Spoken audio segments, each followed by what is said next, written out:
Hello everyone, कैसे हैं आप सब। एक बार पुनः शिव कोचिंग क्लासेस पर स्वागत है। उम्मीद करता हूं आप सब अच्छे होंगे, मस्त होंगे, बेहतर होंगे, आपकी पढ़ाई बेहतर चल रही होगी। बच्चों, आज हम मुख्य रूप से बात करने वाले हैं कि जो एमपी बोर्ड में ऑब्जेक्टिव आता है उसकी तैयारी कैसे करें और ऑब्जेक्टिव पर हम किस प्रकार से तैयारी करें कि बेहतर से बेहतर नंबर आ सके। तो सबसे पहले बात करेंगे बच्चों कि आज ये वीडियो केवल एमपी बोर्ड के बच्चों के लिए हेल्पफुल होगा, क्योंकि एमपी बोर्ड पे बेस्ड हम बात करेंगे कि एमपी बोर्ड में 12th क्लास में कितने ऑब्जेक्टिव आते हैं और किस तरीके से हमको तैयारी करना है ताकि बेहतर से बेहतर अंक मिल सके। और आप लोग यदि चैनल पे पहली बार आए हैं बच्चों, एमपी बोर्ड से या अदर स्टेट से हैं, तो सभी के लिए एनसीईआरटी पैटर्न पर मटेरियल हमारे चैनल के माध्यम से दिया जाता है।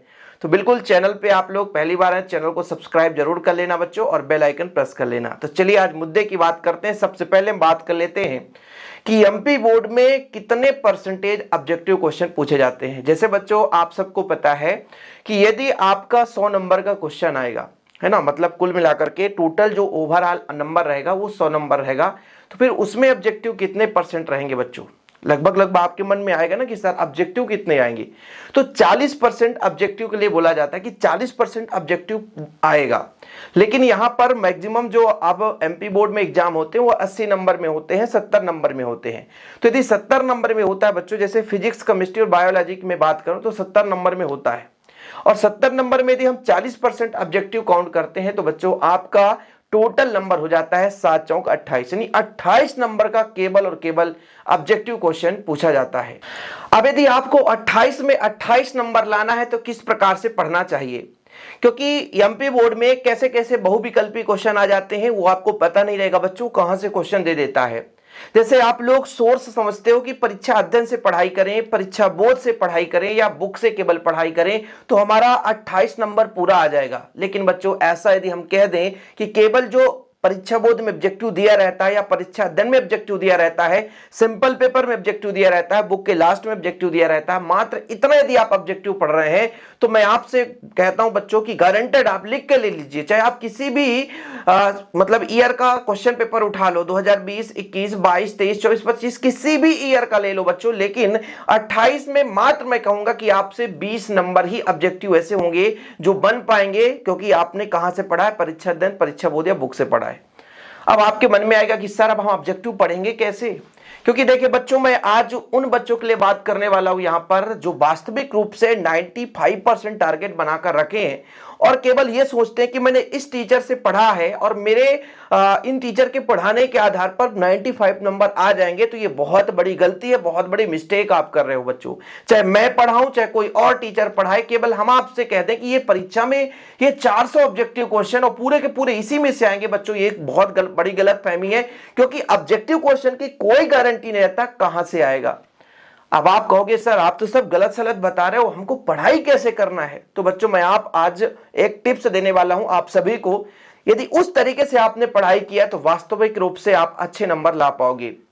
अब बच्चों के लिए क्या होता है, मैक्सिमम बात करता हूं, जो मेरे बच्चे कनेक्ट रहते हैं व्हाट्सएप में बहुत सारे, तो बोलते हैं सर आपने नोट्स दिया ना, उसमें तो केवल एक भी क्वेश्चन नहीं है, टॉपिक वाइज नोट्स है, अब हम कैसे पढ़ें, एक भी क्वेश्चन नहीं है। अब देखो भाई, ऐसे बच्चों की मैं बात करता हूं, क्योंकि भाई साहब आप लोग जो केवल क्वेश्चन की बात कर रहे हो, केवल क्वेश्चन की बात कर रहे हो ना, और वही केवल क्वेश्चन जो है आपको बोर्ड एग्जाम में मार दिलाता है, मतलब वही आपका वीक पॉइंट हो जाता है।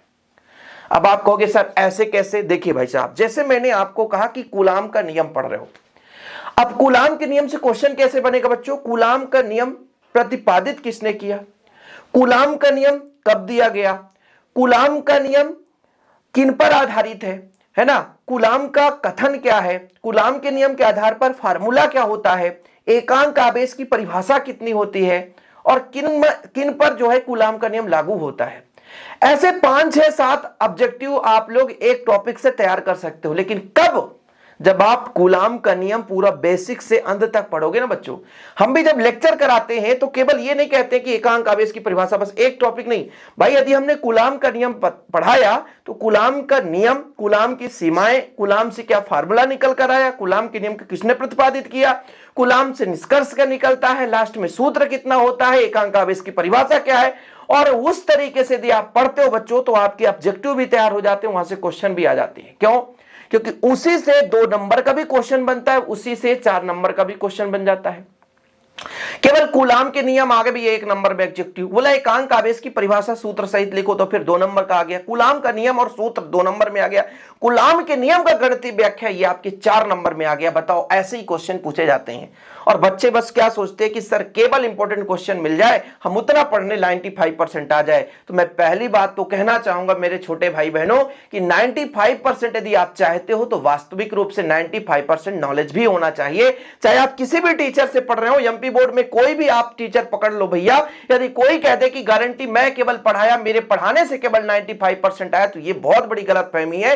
क्योंकि कोई टीचर एक बुक को फॉलो करेगा, उस पूरे बुक को पढ़ाएगा, लेकिन ऑब्जेक्टिव जो है बच्चों कहीं ना कहीं मैं आपको बता दूं, जैसे मैं अभी इस टाइम पे नोट्स देता हूं, सभी बच्चों को नोट्स देता हूं। जो बच्चे लेते हैं मात्र 100 रुपए चार्ज है, जो आप लोग नहीं लिए तो ले सकते हैं बच्चों। कांटेक्ट नंबर दे दूंगा 9685299149। अब बताता हूं बच्चों, इस टाइम पे जो मैं ऑब्जेक्टिव बना रहा हूं, फिजिक्स केमिस्ट्री बायोलॉजी की बात करूं यदि, तो फिजिक्स में जो ऑब्जेक्टिव एक चैप्टर में लगभग जिन बच्चों ने लिया होगा उनको पता है, लगभग 30 से 40 क्वेश्चन, मिनिमम 40 अधिकतम 50 बहुविकल्पी प्रश्न देता हूं।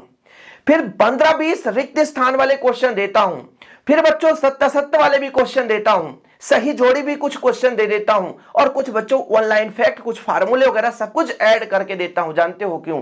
क्योंकि आप यदि उस सब को पढ़ोगे तो भाई साहब आपके कहीं ना कहीं एग्जाम में कुछ क्वेश्चन तो आ ही जाएंगे। लगभग बताओ यार 100-150 क्वेश्चन एक चैप्टर से मैंने तैयार किया, तो ऐसा तो है नहीं कि यहां से बाहर आएगा भाई। हो सकता है क्वेश्चन घुमा के दे दे, क्योंकि मैक्सिमम बच्चे कंफ्यूज इसीलिए तो होते हैं कि हमने परीक्षा बोर्ड में पढ़ा था कि क्लोरोफॉर्म बनाने में किसका प्रयोग किया जाता है। यहां पे तो आ गया कि भैया एथिल अल्कोहल को हमने क्रिया कराया तो क्या बना। तो भाई कंफ्यूजन तो होगा ना कि भाई जैसे आपने क्लोरोफॉर्म बनाने की विधि पढ़ी, तो आपने पढ़ा कि हाँ सर एथिल अल्कोहल था, उससे हमने क्लोरोफॉर्म बनाया। अब आ गए एसीटोन से, तो फिर आप कंफ्यूज हो जाओगे, नहीं नहीं नहीं, मैं तो भैया क्लोरोफॉर्म बस से, सॉरी एथिल अल्कोहल से मैंने पढ़ा था, है ना, एसीटोन से तो पढ़ा ही नहीं था। अब कौन बच्चा सोचेगा भाई ये आप लोगों की कमी हो जाएगी। जैसे कोई रिएक्शन पढ़ रहे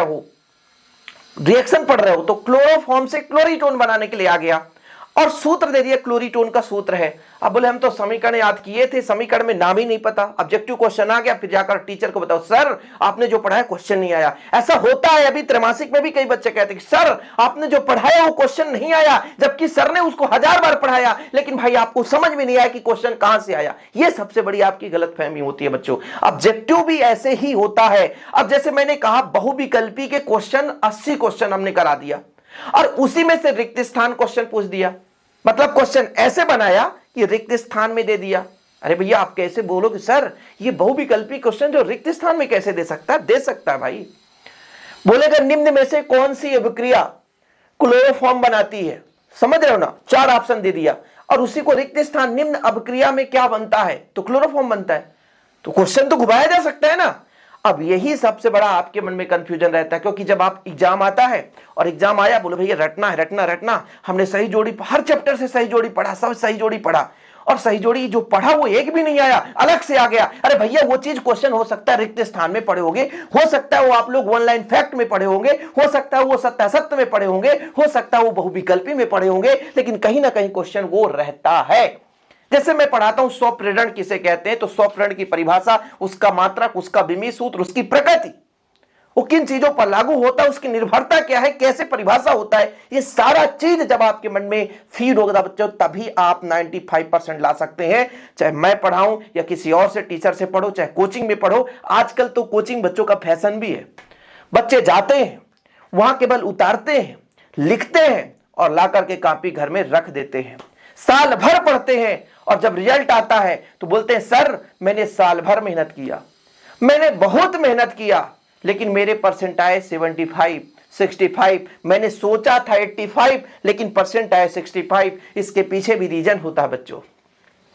कह देने से कुछ नहीं होता, मन में गोल बना लेने से कुछ नहीं होता है, जब तक उस पर आप खड़े नहीं उतरोगे, जब तक आप उस पर मेहनत नहीं करोगे। और जिस दिन आप मेहनत करोगे डेफिनेट रूप से आप कितने भी नंबर का गोल बनाओ ना भैया, सोच लो कि 99 नंबर आएगा तो उतना आएगा। क्यों? क्योंकि आपने एक भी पॉइंट बुक का नहीं छोड़ा है, एक भी पॉइंट बुक का नहीं छोड़ा है जो पढ़ने से रह गया हो बच्चों उसको। जैसे हम कुछ टॉपिक छोड़ भी देते हैं, लेकिन आपको नहीं छोड़ना है। क्यों? क्योंकि आपको अच्छे नंबर लाने हैं।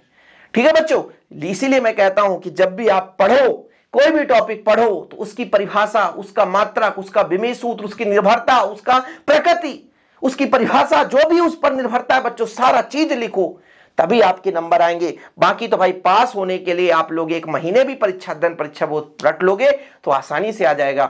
आप लोग जैसे हमेशा क्वेश्चन किया करते हो इसलिए वीडियो प्रोवाइड कर रहा हूं। बाकी बच्चों नोट्स में बहुत सारी चीजें मटेरियल अब देता हूं, जिन बच्चों को लेना, एमपी बोर्ड की बात कर रहा हूं, अदर स्टेट के बच्चे भी नोट्स ले सकते हैं, पर जैसे हिंदी इंग्लिश का जो नोट्स होता है केवल एमपी बोर्ड के लिए भी बनाया हूं।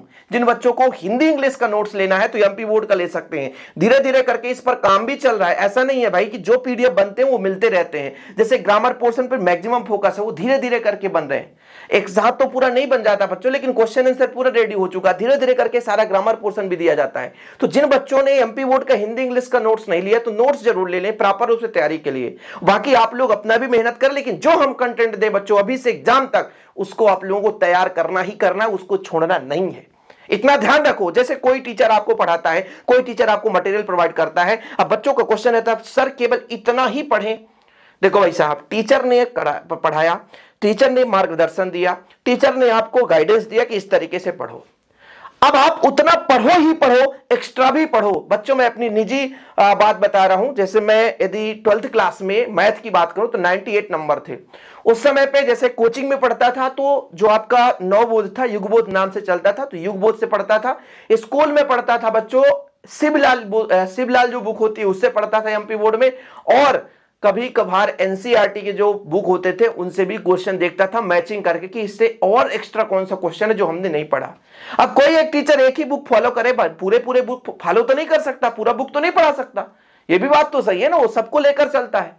तो ऐसे वो भाई हर कैटेगरी के बच्चे होते हैं। जैसे हमारे यूट्यूब चैनल पे कुछ बच्चे बोलते हैं कि सर केवल और केवल आप इंपॉर्टेंट दीजिए, मतलब इंपॉर्टेंट दीजिए, बहुत सारा डिटेल में मत दीजिए, केवल क्वेश्चन छोटे छोटे क्वेश्चन जो आते हैं एग्जाम में वो कराइए। कुछ बच्चे कहते हैं सर ये टॉपिक आपने क्यों नहीं पढ़ाया, ये टॉपिक आपने नोट्स में क्यों नहीं डाला, ये नहीं डाले भैया, आपने 100 रुपए ले लिए सर, ये नोट्स में क्यों नहीं है।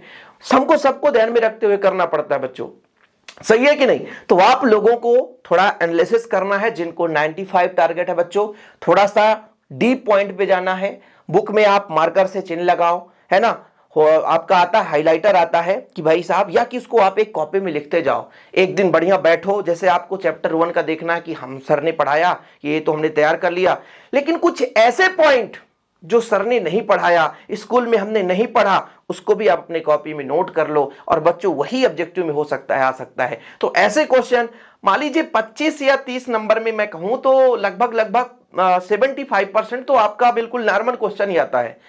अटकते कहां बच्चे, 25%, मतलब 25 में से 5 नंबर में ही अटकते हैं, और वही आपका स्कोरिंग नंबर होता है, उसी से बच्चा टॉपर बनता है, और उसी के लिए आपको एक्स्ट्रा मेहनत करना पड़ता है। 80% बनाना आसान है, लेकिन 80 से 85 तक, मतलब 80 से 85 के बीच 5% इंक्रीज करना कठिन होता है। कुछ बच्चे जो अच्छा पढ़ने वाले होते हैं उनके 90% आसानी से आ जाते हैं, लेकिन 90 से 95 तक जाने में थोड़ा सा कठिनाई होती है। तो ये जो टारगेट होता है, जिन चीजों में कठिनाई होती है बच्चों, जिन चीजों में संघर्ष होता है, वही आपको टॉपर बनाने में मदद करता है।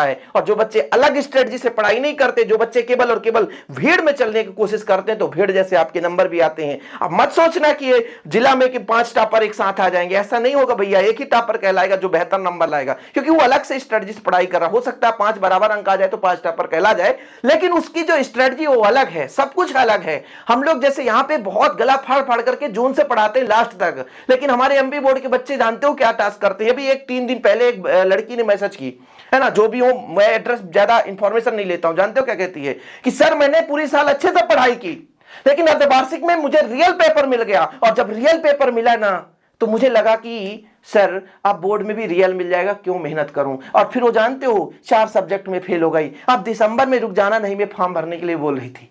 कितनी शर्म की बात होती है। तो भाई साहब, हमारे एमपी बोर्ड में यही सबसे बड़ी प्राथमिकता है। जो बच्चा पढ़ना भी चाहता है ना, तो रियल पेपर के चक्कर में पढ़ना बंद कर देता है। तो मैं आप लोगों से गुजारिश करता हूं कि ऐसे फटीचरों के साथ मत जुड़े। मुझसे लाख गुना वो पैसे कमाते हैं, मुझसे लाख गुना उनके व्यू आता है, क्योंकि मैं यदि आपको ये वीडियो प्रोवाइड किया तो मुश्किल से कितना व्यू आएगा, 1000 बच्चे देखेंगे, तो मैं कहता हूं उसमें से 100 बच्चे पढ़ने वाले हैं ना, मैं उतने में खुश हूं। ताकि वो जो बच्चा मेरे को फॉलो करता है, कल वो गाली नहीं देगा कि कौन सा टीचर को मैंने पाया, वो यही कहेगा कि हमेशा हरदम हर कदम सही रास्ता दिखाया सर ने, और हर कदम सही चलने को बोला है। मैं कभी गलत डायरेक्शन में ले जाने कभी बच्चों को नहीं सोचता हूं। तो मैं आप सभी से गुजारिश करता हूं, इंपॉर्टेंट चीजें पढ़ो, लेकिन इतना आश्रित मत हो जाओ उन लोगों से, क्योंकि वो केवल पैसे कमाने के लिए फर्जी पेपर डालते हैं। कभी अपना चेहरा, अपना नंबर तक आपको नहीं बताएंगे। हाँ, कुछ चीजें सेल करना होगा तो व्हाट्सएप नंबर दे देंगे, बाकी अपना पर्सनल नंबर और पर्सनल अपना फेस कैम वीडियो कभी प्रोवाइड नहीं कर। हम कौन है? पिछले साल ऐसे ही हुआ था, स्कैम में कई लोगों का एफआईआर भी हुआ था, क्योंकि फर्जी चीज डालने से। लेकिन बच्चों को कौन समझाए कि आपका जीवन बर्बाद हो रहा है, आपका भविष्य बर्बाद हो रहा है। तो बच्चों, आप लोग सजग हो, समझो और बेहतर आगे तैयारी करो। बाकी शिव कोचिंग क्लासेस का जो भी स्टूडेंट होगा प्रॉपर रूप से तैयारी कर ही रहा है। लेकिन आप लोग यदि पहली बार आए तो चैनल को सब्सक्राइब कर लें, और नोट्स के लिए कांटेक्ट नंबर दे दूंगा, आप लोग नोट्स ले लेना, बेहतर रूप से तैयारी करें। फिलहाल अभी के लिए इतना ही बच्चों। जय हिंद, वंदे मातरम।